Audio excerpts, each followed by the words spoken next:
Good morning, everyone. Welcome to this morning astrology on December 8th, 2021. Big stuff going on today, these past few days. We'll talk all about it. It should be really interesting. Yesterday we had an Aquarius moon, and that'll continue today. So hopefully you've already let your freak flag fly yesterday as well as today, like this chick. Good morning, Sin. Nice to see you. Good morning, CC Design Stamps. Good morning, Lady Knight. Good morning, Firestarter. Nice to see you all. I hope you're enjoying your Aquarius moon. It's still in effect. It's still in effect, and so is this aspect. This Mercury square Neptune aspect is still in effect. We spoke a little bit about this yesterday. It's a very creative aspect, so it's really great for creative pursuits. So if you're an artist, you might really be able to gain a lot from this transit. Music, dance, poetry. Bob Dylan had this I keep thinking he's dead. I'm pretty sure he's alive. I don't know where he is. But no, he actually is alive because I'm pretty sure he is. Correct me if I'm wrong.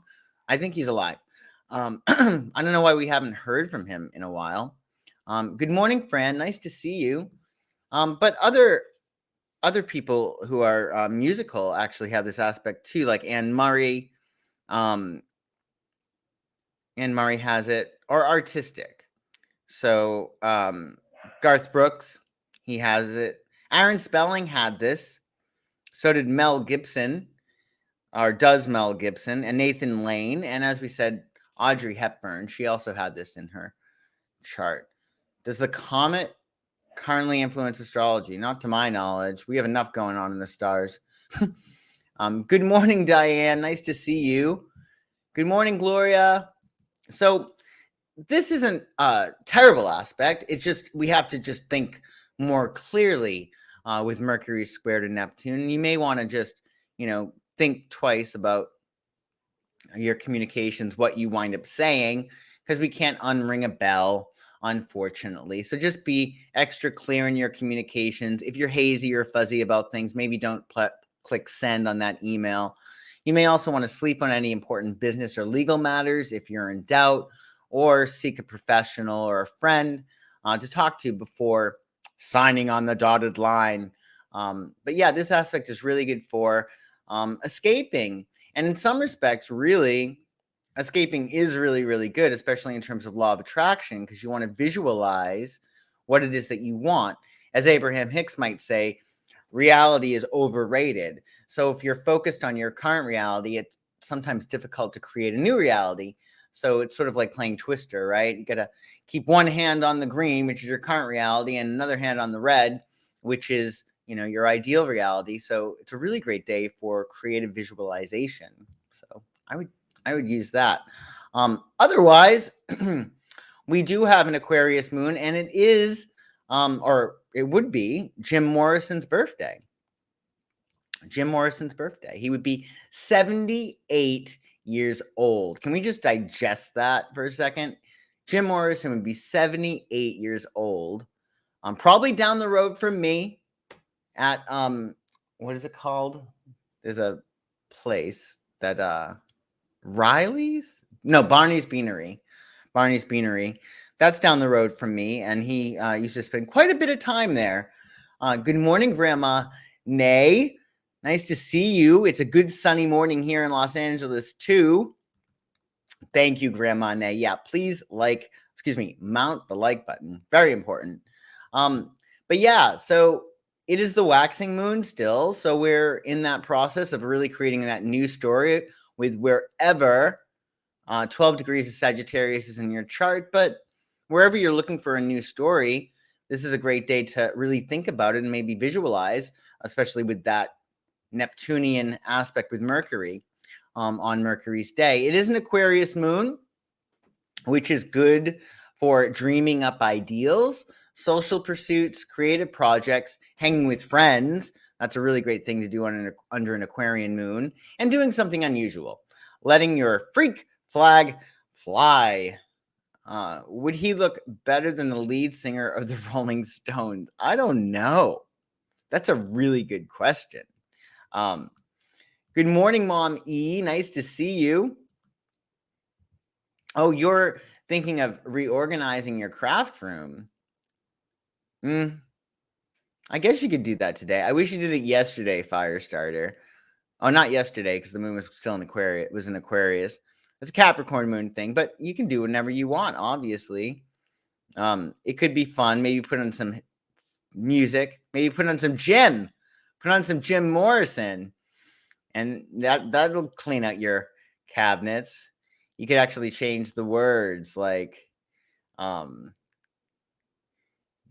you? Well, instead of like, oh yeah, you could essentially say like, oh, if you don't love something madly, you're gonna get rid of it. Get it? Love her madly. Anyway, so yeah. Oh, you have 2 medical appointments today. Okay, well, if you don't like something that they say, get a second opinion. But it should be fine. It should be complete fine. Yes, exactly. Come on, baby, light my fire. Jim was, but thanks. Yeah, Jim had a really interesting chart, actually. Fascinating individual. I actually wrote an article on this some time ago, which I'm putting in the description if you're interested in Jimbo's chart. He had an Aquarius rising, which makes sense because he was quite iconoclastic and very rebellious. He did not want to conform by any stretch. But having an Aquarius rising makes Uranus the ruler of his chart. And Uranus is the planet of unpredictability, surprise, and it's rather unstable and erratic. And that is in his 4th house next to Mars, which makes sense because that Mars catalyzes that Uranus, makes it even more crazy and unpredictable. And it's in his 4th house, which is of home and family. The house of home and family with the planet of unpredictability in it and Mars, it makes sense that he was a military brat. Jim was a military brat, and that meant that he was shuffled around quite a bit in his youth, which is right there in his chart in the 4th house, with Uranus there, and also Mars, which has to do with the military. So in a lot of respects, his upbringing was very not just unconventional, but erratic and really fiery. Yeah, and with that, you knew he was a military brat. Yeah, it's so fascinating. He really was. That's one of the reasons why he was so rebellious. There's a lot of interesting things with this chart. Also that sun, right? His sun in Sagittarius at 15 degrees opposes that Mars, and him and his dad did not get along well at all. In fact, with Saturn retrograde, when Saturn's retrograde in your chart, typically your dad's plans for you and be like, you should do this, son, really runs counter to how you think you should live your life. And when Jim was at UCLA and he decided that he was going to drop out, his father was furious. He called his musical pursuits a crock. So that makes sense with Saturn being retrograde, a rather tumultuous relationship with his dad. Really, really fascinating, interesting stuff there. Also, that Mars opposing the sun, right? Mars being military could be his dad, but it also could be police. I think he was arrested several times, and again for erratic behavior. And so the sun, him, right, being opposed by Mars, that would be military, i.e. his dad, or even police, which is also ruled by Mars. So that's pretty fascinating.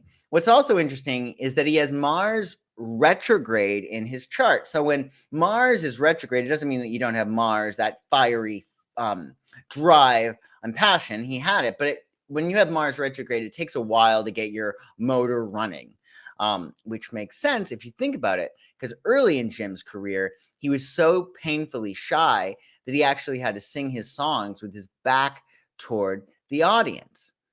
And then, of course, he'd get liquored up to such an extent that he would be arrested for indecent exposure, right? So he's shy, has his back to the audience, can't even face the audience, and then, enough liquor, he's getting arrested for exposing himself. So quite an extreme, right? But that would be Mars retrograde. Also, just I would say, with that opposition with his sun, makes it rather difficult. He also had his moon in Taurus, which makes him so beautifully musical. Taurus is rule music, so he really used music, and there is that really, really close square with Pluto, his moon. So a lot of mom issues there, as well as a darker emotional life, intense emotions that he was able to find an outlet for with his music. Really very very interesting chart here. And also the North Node is next to Pluto, exact in his 6th house, which pertains to a destiny having to do with transformation and depth. And I think that he was somewhat involved in the occult. I know Pam, Capricorn, his soulmate, who he saw as his soulmate, she most likely was. But it's also about death and rebirth and transformation. So, yeah, that's Jimbo's chart. Like I said, if you're interested in learning more about him, I have in the description an article I wrote a while ago about him, which could be interesting to see. We also have Mars squaring Jupiter today. So this aspect is going to give us extra energy and initiative to start new projects. Oh, interesting. Oh, absolutely. Well, I think it's interesting, Sin, when you say this. I think that really we should all be, creative as possible, creating something, if only to express that stuff that is a little bit dark, like with that Pluto square moon. Good thing he did, or he probably, would have had an even worse run of it. I mean, he's part of the 27 Club, Jim, but yeah, a lot of creatives do have that, definitely. Do have a hard yeah, let's talk about the North Node. So the North Node is your it's like your North Star, your guiding light. You have the South Node and the North Node. So your South Node is sort of like your ice cream sundae. It's like what's super easy for you. It's what you're talented in. It has to do with your past and your past lives. So the North Node is what you're going toward, which is less familiar to you, right? So you want to utilize your South Node as sort of the engine that drives you toward your North Node, because the North Node and the South Node are always in opposite signs, and two opposites are really the same, but at varying degrees. So, like, for instance, just looking at Jim's chart again, going big here, his South Node was in Aquarius in the 12th house, which is hidden, right? 12th house is hidden. Aquarius is about, it's really about the group, and really in some respects, sort of not Aquarians are very individualistic, but at the end of the day, they want other people to be happy. They're very much about, humanitarian. Like, if Aquarian's friends aren't happy, he's not going to be happy. And his North Node, though, is in Leo, which is about, individual self-expression, and really very much about, it's ruled by the sun being the center of the universe. So he really had to move away from the group and community in a lot of respects, and do his own thing. And with Pluto, it's about really being transformative. So the North Node is like the destiny. It's your guiding light. So with the North Node conjunct Pluto and Leo, if he was a client of mine, I would say, okay, well, what you need to do, Jim, is work, 6th house, and make your day-to-day lifestyle, 6th house, very, very Leo, meaning express yourself on a regular basis. And I would say express your darkness in a healthy, dramatic, creative way. And that's in a lot of respects, what he did. So I hope that helps you a little bit. Usually I sense kids rebel against the opposite encompassed in their parent. Good thing I'm an independent, pretty moderate. Yeah, well, I think, I'm guessing that Jim was probably opposed to the war and his dad probably was pro-war in the 60s. It's a super good outlet. Super good outlet. Oh, well, thank you, Sin. That's very, very nice of you to say. I'm really glad to hear that. Yeah, so that North Node, just always see where the North Node is in your chart, and that'll give you a guiding star. But yeah, we have this aspect going on today, so you don't want to go beyond your stretch. We're going to have extra energy, right, which is great, but you don't want to go too far. This energy also might be a little bit coarse or tactless. We have to, again, I think with that Neptunian aspect with Mercury, we want to think before we speak, and certainly, if in doubt, leave it out. So we also might, with this aspect, as we mentioned, have an unrealistic superhero complex. Whenever you have Mars and Jupiter involved, there can be a certain sense of, sure, I can do that, and really over-promising than you can actually do. In the moment, you probably believe that you can indeed do that, right? Because this gives us that superhero complex. But you want to, relax a little bit, especially with Neptune, that Neptunian aspect. So you also will going to be pumped with this aspect, but we'll need to moderate our energy as to not burn out. So take it slow. Make it a slow burn. Oh, yes, creativity. And you know who said that? Or I guess he said, art is an end unto itself. Oscar Wilde, who was a Libra. Like Johnny. Like Johnny. I hope the tarot classes are going well, Sin. Yeah, we're teaching tarot classes. We're going to have another round of classes, most likely in January if you're interested in learning tarot. Anyway, let's look at Johnny's chart. I love Johnny. Wasn't he great? Wasn't he amazing? Oh, I'm glad, Sin. Yeah, it's a lot of it's going to be in terms of tarot class. It's going to be in your subconscious. But yeah, the more you work with the cards, the more it will become second nature. Because remember, with tarot, it's all embedded in your collective consciousness anyway. It's all in your subconscious. These archetypes are embedded in collective consciousness. So it's not like we study tarot. It's almost like we remember what's in our collective consciousness. So you'll remember. North Node in Scorpio bad? No, there's nothing bad about any transit. Like, you're given what you chose, right? Which, echoes a lot of what we've been talking about this week, how we choose our reality. So you choose your chart, right? So why would you have chosen a North Node in Scorpio? I think that North Node in Scorpio can be one of the more intense aspects, because it's pushing you to let go, meaning your South Node is in Taurus, and Taurus holds on for dear life. Just like, try to get them to change their mind about something. It's nearly impossible, right? They're very stubborn.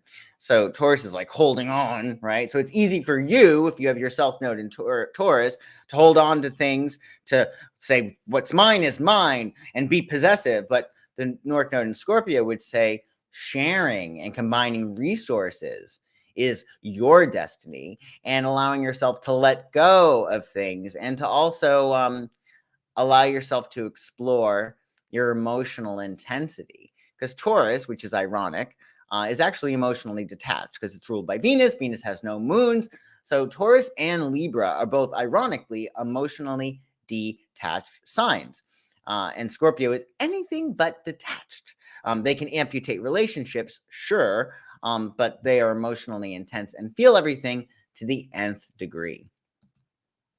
So yeah, with this chart, we notice he has a Scorpio rising. Johnny has a Scorpio rising had, which makes sense because he was very powerful and penetrating. And I don't know, there's a certain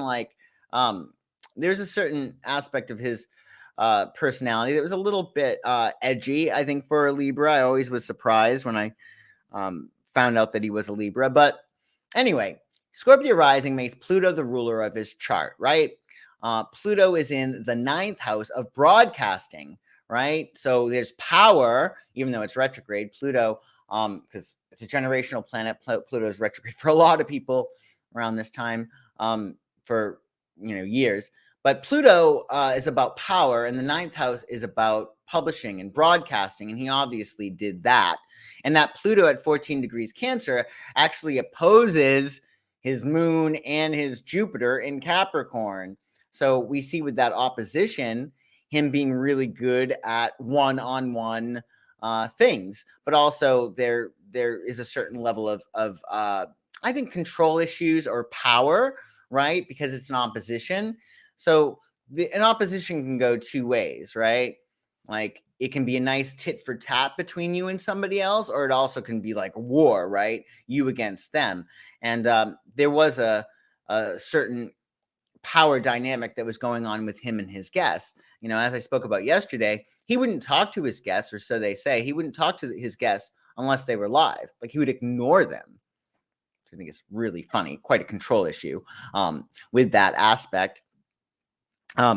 But what's also interesting is he has a Capricorn moon, which is not the best placement for the moon. It's in its detriment because the ruler of the moon is Cancer, and opposite of Cancer is Capricorn. So with the moon in Capricorn, it's a rough moon to have. So mom may have been rather businesslike, rather executive. And with Jupiter, though, she may have been also larger than life.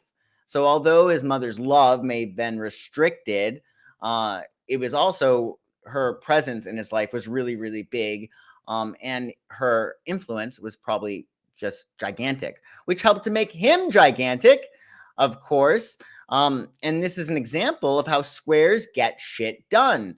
His Mars in his 12th house is at 16 degrees Libra, making a square to not just his moon, but especially his Jupiter.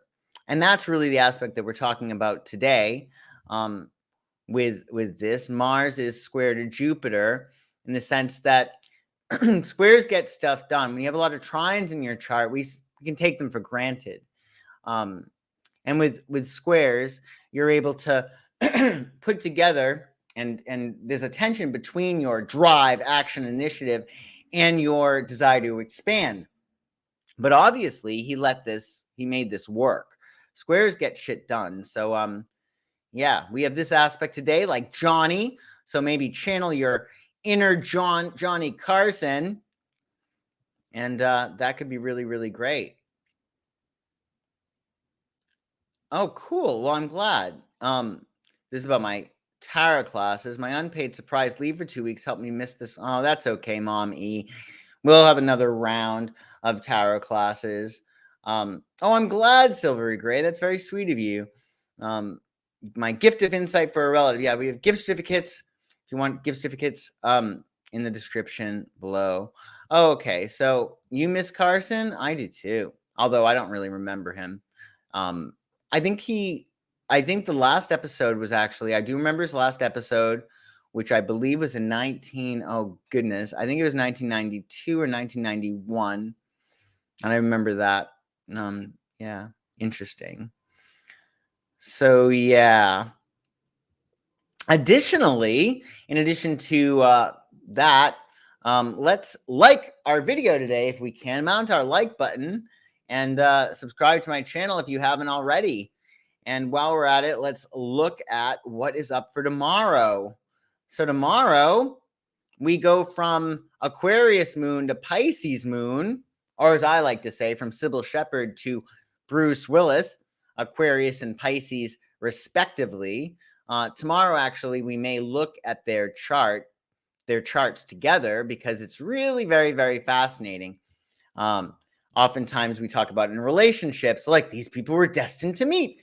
They're star-crossed lovers, or, they have karma together. They're soulmates. Well, at work, you can actually meet people that you're destined to be with as well. And when we look at their chart tomorrow, you'll see what I mean. Really, really fascinating. If you don't know, Bruce Willis and Sybil Shepherd were on a show called Moonlighting, which ran in the 80s from 1985 to 1989.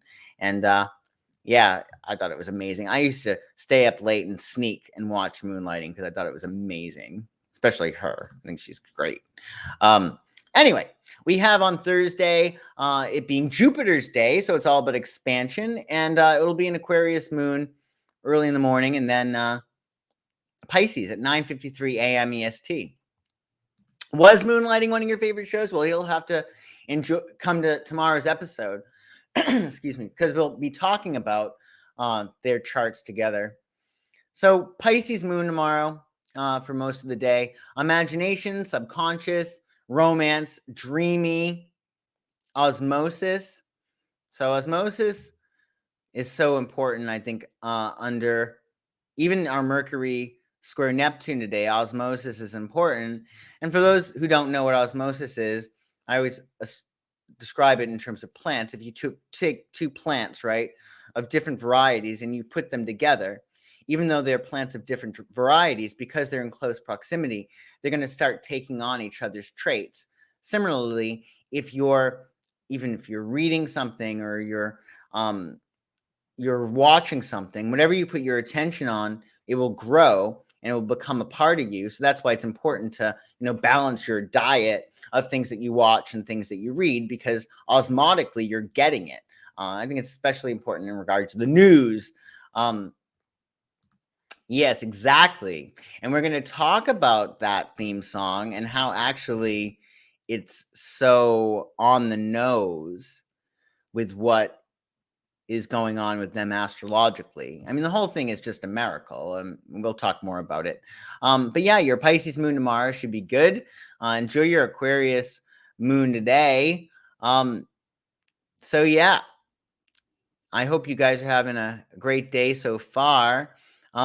Thank you for joining me today. I do appreciate it. Be sure to, excuse me, like this video and subscribe to my channel if you haven't already. And of course, if you're looking for a astrology reading or a psychic reading, we'll read your tarot cards. Just check out my website, psychicsun.com, and you'll find that there. And also remember, it's the season of giving. It's the season of giving. And you might want to avoid long lines and having to wear your mask at Target and Macy's, etc. And also the supply chain shortage. I mean, goodness gracious, what are we going to do? I don't think there's really any supply chain shortage. Although cards this year, let me tell you, if you're a Christmas card person, start now. The cards are slim pickings. So I might, joke, there's no supply chain shortage. Maybe there is, maybe there's not. I don't know. But cards this year suck. I'm like having to go to so many stores to get my Christmas cards. But maybe avoid that. Maybe get this and then write your own card, a gift certificate. So yeah, this chick got a gift certificate to see me, and she's like, I thought she was gonna like break a blood vessel. She was so happy. So yeah. Get a gift certificate and save yourself some trouble. That's on my website too. So I hope you all have an awesome day, and I will see you tomorrow. We'll discuss moonlighting and Sybil Shepherd and Bruce Willis and goodness knows what else. I'll talk to you soon. Take good care. Bye-bye.